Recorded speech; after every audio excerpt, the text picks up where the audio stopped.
ओम शांति। 25 अगस्त 2025 के ईश्वरीय महावाक्य। पहले सुनते हैं मुरली के मुख्य पॉइंट्स। बाबा ने कहा, यह है कल्याणकारी पुरुषोत्तम बनने का युग। यहाँ कदम कदम पर जो होता है वह कल्याणकारी ही है, और एक एक दिन जास्ती कल्याणकारी उनका है जो बाप को अच्छी रीति याद कर अपना कल्याण करते रहते हैं। बाप की याद से सब घोटाले निकल जाते हैं। फिर बाबा ने कहा, मैं तुम्हें जो सुनाता हूँ वही पढ़ो, बाकी जो अभी तक पढ़ा है उसे बुद्धि से भूल जाओ। तुम्हें तो इस खुशी में ठंडे ठार हो जाना चाहिए कि हमको भगवान पढ़ाते हैं, परंतु तुम्हारी अवस्थाएं नीचे ऊपर भी जरूर होंगी। कभी तुम बहुत खुशी में रहेंगे, कभी ठंडे पड़ जाएंगे। यह जैसे कि यात्रा है, यात्रा में नीचे ऊपर तो होते ही हैं। और लास्ट में बाबा ने कहा, बच्चों में देह अभिमान के कारण मोह तो है ही, अन्य विकार भी बहुत हैं। अब तुम्हें इन विकारों पर जीत पानी है। बाप ने ऑर्डिनेंस निकाला है, जो काम पर जीत पाएंगे वही जगत जीत बनेंगे। तुम्हारी क्रिमिनल आई नहीं होनी चाहिए। अब सुनते हैं महावाक्यों को विस्तार से।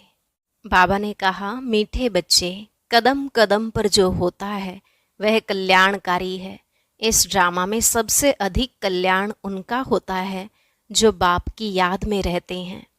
प्रश्न, ड्रामा की किस नोंद को जानने वाले बच्चे अपार खुशी में रह सकते हैं? उत्तर, जो जानते हैं कि ड्रामानुसार अब इस पुरानी दुनिया का विनाश होगा, नेचुरल कैलेमिटीज़ भी होंगी, लेकिन हमारी राजधानी तो स्थापन होनी ही है, इसमें कोई कुछ कर नहीं सकता। भल अवस्थाएं नीचे ऊपर तो होती रहेंगी, कभी बहुत उमंग, कभी ठंडे ठार हो जाएंगे, इसमें मूंझना नहीं है। सभी आत्माओं का बाप भगवान हमको पढ़ा रहे हैं, इस खुशी में रहना है। गीत, महफिल में जल उठी शमा। ओम शांति। मीठे मीठे नंबरवार पुरुषार्थ अनुसार चैतन्य परवानों को बाबा याद प्यार दे रहे हैं। तुम सब हो चैतन्य परवाने। बाप को क्षमा भी कहते हैं, परंतु उनको जानते बिल्कुल नहीं हैं। क्षमा कोई बड़ी नहीं, एक बिंदी है। किसकी भी बुद्धि में नहीं होगा कि हम आत्मा बिंदी हैं। हमारी आत्मा में सारा पार्ट है। आत्मा और परमात्मा का नॉलेज और किसकी बुद्धि में नहीं है। तुम बच्चों को ही बाप ने आकर समझाया है, आत्मा का रियलाइजेशन दिया है। आगे यह पता नहीं था कि आत्मा क्या है, परमात्मा क्या है। इसलिए देह अभिमान के कारण बच्चों में मोह भी है, विकार भी बहुत हैं। भारत कितना ऊंच था, विकार का नाम भी नहीं था। वह था वाइसलेस भारत, अभी है विशस भारत। कोई भी मनुष्य ऐसे नहीं कहेंगे जैसे बाप समझाते हैं। आज से 5000 वर्ष पहले हमने इनको शिवालय बनाया था। मैंने ही शिवालय स्थापन किया था। कैसे, सो भी तुम अभी समझ रहे हो। तुम जानते हो कदम कदम पर जो होता है वह कल्याणकारी ही है। एक एक दिन जास्ती कल्याणकारी उनका है जो बाप को अच्छी रीति याद कर अपना भी कल्याण करते रहते हैं। यह है ही कल्याणकारी पुरुषोत्तम बनने का युग। बाप की कितनी महिमा है तुम जानते हो। अभी सच्चा सच्चा भागवत चल रहा है। द्वापर में जब भक्ति मार्ग शुरू होता है तो पहले पहले तुम भी हीरों का लिंग बनाकर पूजा करते हो। अभी तुमको स्मृति आई है, हम जब पुजारी बने थे तब मंदिर बनाए थे, हीरे माणिक का बनाते थे। वह चित्र तो अभी मिल न सके। यहाँ तो यह लोग चांदी आदि का बनाकर पूजा करते हैं। ऐसे पुजारियों का भी मान देखो कितना है। शिव की पूजा तो सब करते हैं, लेकिन अव्यभिचारी पूजा तो है नहीं। यह भी बच्चे जानते हैं, विनाश भी आने का है जरूर। तैयारियां हो रही हैं। नेचुरल कैलेमिटीज भी ड्रामा में नोंद है। कोई कितना भी माथा मारे, तुम्हारी राजधानी तो स्थापन होनी ही है। कोई की भी ताकत नहीं जो इसमें कुछ कर सके। बाकी अवस्थाएं तो नीचे ऊपर होंगी ही। यह है बहुत बड़ी कमाई। कभी तुम बहुत खुशी में अच्छे ख्यालात में रहेंगे, कभी ठंडे पड़ जाएंगे। यात्रा में भी नीचे ऊपर होते हैं, इसमें भी ऐसे होता है। कभी तो सुबह को उठ बाप को याद करने से बहुत खुशी होती है। ओहो, बाबा हमको पढ़ा रहे हैं, वंडर है। सभी आत्माओं का बाप भगवान हमको पढ़ा रहे हैं। सारी दुनिया में गीता का मान बहुत है, क्योंकि भगवानुवाच है ना। परंतु यह किसको पता नहीं है कि भगवान किसको कहा जाता है। भल कितनी भी पोजीशन वाले बड़े बड़े विद्वान पंडित आदि हैं, कहते भी हैं गॉड फादर को याद करते हैं, परंतु वह कब आया, क्या आकर किया, यह सब भूल गए हैं। बाप सब बातें समझाते रहते हैं। ड्रामा में यह सब नोंद है। यह रावण राज्य फिर भी होगा और हमको आना पड़ेगा। रावण ही तुमको अज्ञान के घोर अंधियारे में सुला देते हैं। ज्ञान तो सिर्फ एक ज्ञान सागर ही बतलाते हैं, जिससे सद्गति होती है। सिवाय बाप के और कोई सद्गति कर ना सके। सर्व का सद्गति दाता एक है। गीता का ज्ञान जो बाप ने सुनाया था वह फिर प्रायलोप हो गया। ऐसे नहीं, यह ज्ञान कोई परंपरा चला आता है। औरों के कुरान बाइबल आदि चले आते हैं, विनाश नहीं हो जाते। तुमको तो जो ज्ञान अभी मैं देता हूँ, इनका कोई शास्त्र बनता नहीं है जो परंपरा अनादि हो जाए। यह तो तुम लिखते हो फिर खत्म कर देते हो। यह तो सब नेचुरल जलकर खत्म हो जाएंगे। बाप ने कल पहले भी कहा था, अभी भी तुमको कह रहे हैं। यह ज्ञान तुमको मिलता है, फिर प्रारब्ध जाकर पाते हो, फिर इस ज्ञान की दरकार नहीं रहती। भक्ति मार्ग में सब शास्त्र हैं। बाबा तुमको कोई गीता पढ़कर नहीं सुनाते हैं, वह तो राजयोग की शिक्षा देते हैं, जिसका फिर भक्ति मार्ग में शास्त्र बनाते हैं तो अगड़म बगड़म कर देते हैं। तो तुम्हारी मूल बात है कि गीता का ज्ञान किसने दिया। उनका नाम बदली कर दिया है, और कोई के भी नाम बदली नहीं हुए हैं। सबके मुख्य धर्म शास्त्र हैं ना। इसमें मुख्य है डीटिज्म, इस्लामिज्म, बुद्धिज्म। भल करके कोई कहते हैं कि पहले बुद्धिज्म है, पीछे इस्लामिज्म।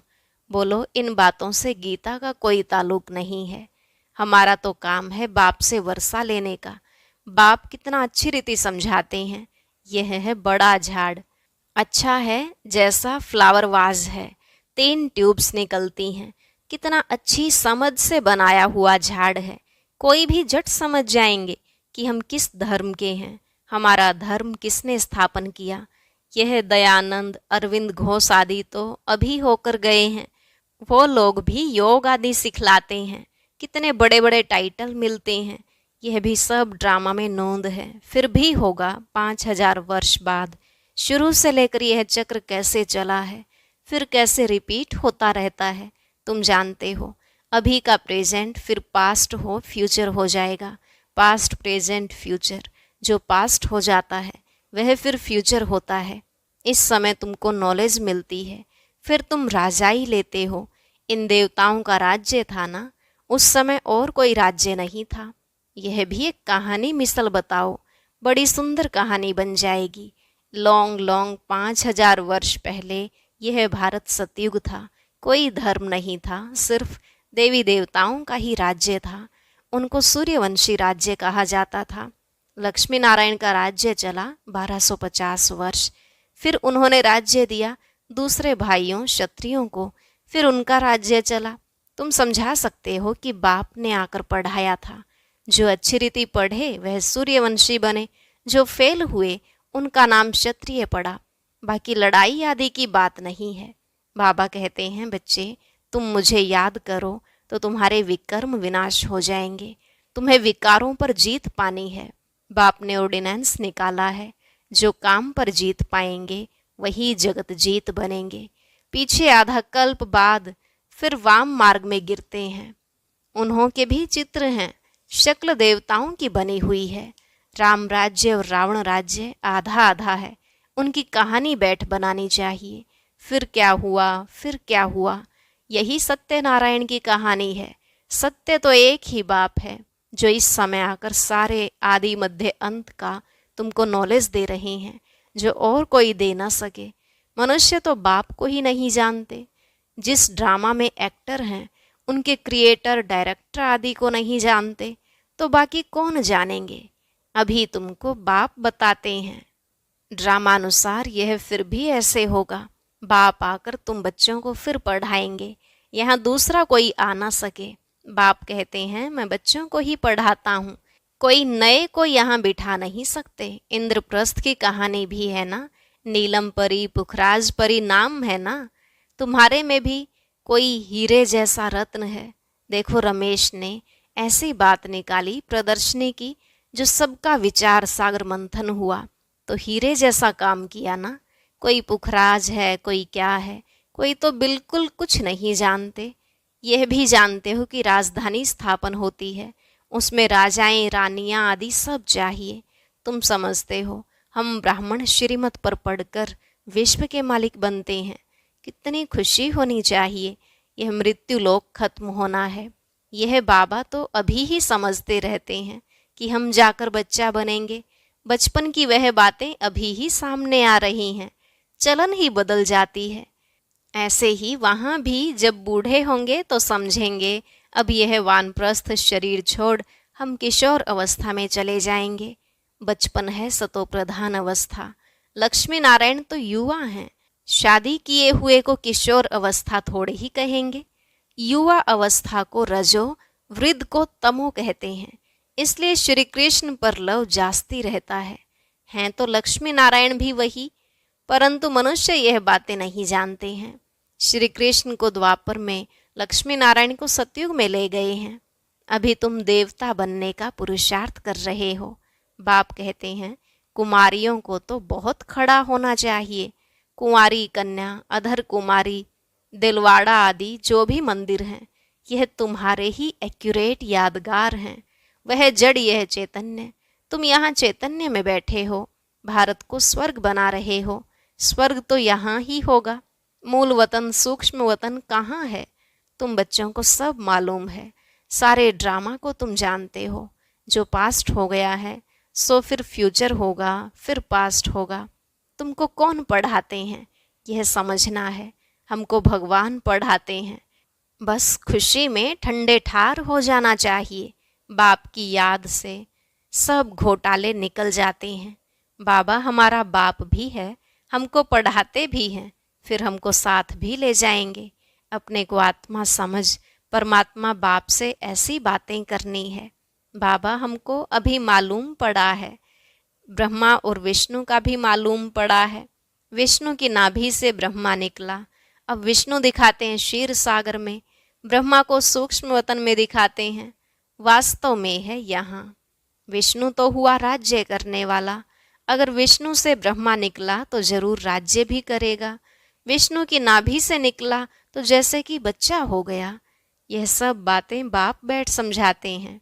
ब्रह्मा ही 84 जन्म पूरे कर अब फिर विष्णुपुरी के मालिक बनते हैं। यह बातें भी कोई पूरी रीति समझते नहीं हैं। तब तो वह खुशी का पारा नहीं चढ़ता। गोप गोपियाँ तो तुम हो। सतयुग में थोड़े ही होंगे, वहाँ तो होंगे प्रिंस प्रिंसेस। गोप गोपियों का गोपी वल्लभ है ना। प्रजापिता ब्रह्मा है सबका बाप, और फिर सब आत्माओं का बाप है निराकार शिव। यह सब है मुख वंशावली। तुम सब बी के भाई बहन हो गए, क्रिमिनल आई हो न सके। इसमें ही माया हार खिलाती है। बाप कहते हैं अभी तक जो कुछ पढ़ा है उसे बुद्धि से भूल जाओ। मैं जो सुनाता हूँ वह पढ़ो। सीढ़ी तो बड़ी फर्स्ट क्लास है। सारा मदार है इस बात पर, गीता का भगवान कौन? श्री कृष्ण तो सर्वगुण संपन्न देवता है। उनका नाम गीता में दे दिया है। सांवरा भी उनको बनाया है, और फिर लक्ष्मी नारायण को भी सांवरा कर देते।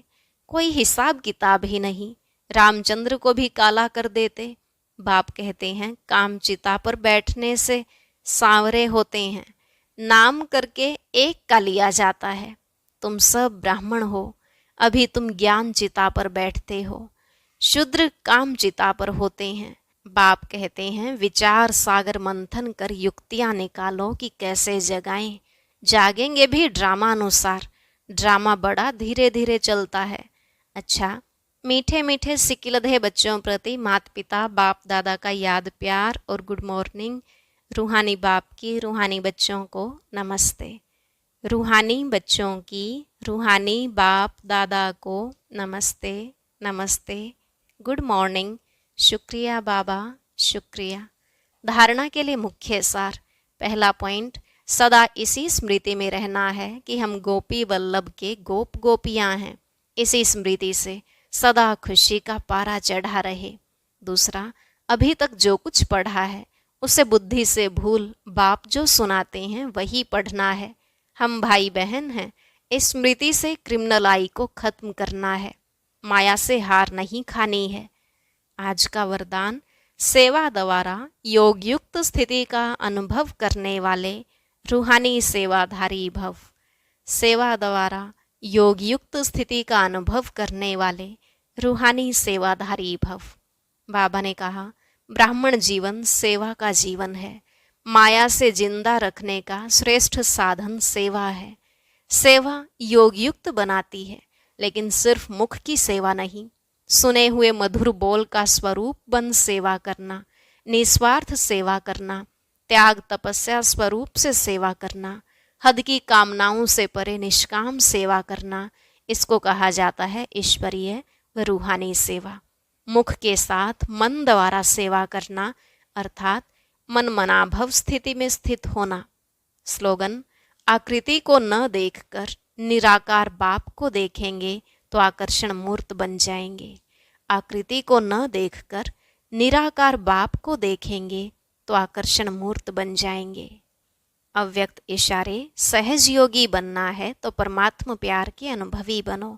बाप दादा का बच्चों से इतना प्यार है जो समझते हैं हर एक बच्चा मेरे से भी आगे हो। दुनिया में भी जिससे ज़्यादा प्यार होता है उसे अपने से भी आगे बढ़ाते हैं। यही प्यार की निशानी है। तो बाप दादा भी कहते हैं, मेरे बच्चों में अब कोई भी कमी नहीं रहे, सब संपूर्ण, संपन्न और समान बन जाएं। यही परमात्मा प्यार सहज योगी बना देता है। ओम शांति। आज दादी जी के पुण्य स्मृति दिवस पर सुनते हैं कि प्रकाशमणि दादी जी की पहली विदेश यात्रा कैसी रही।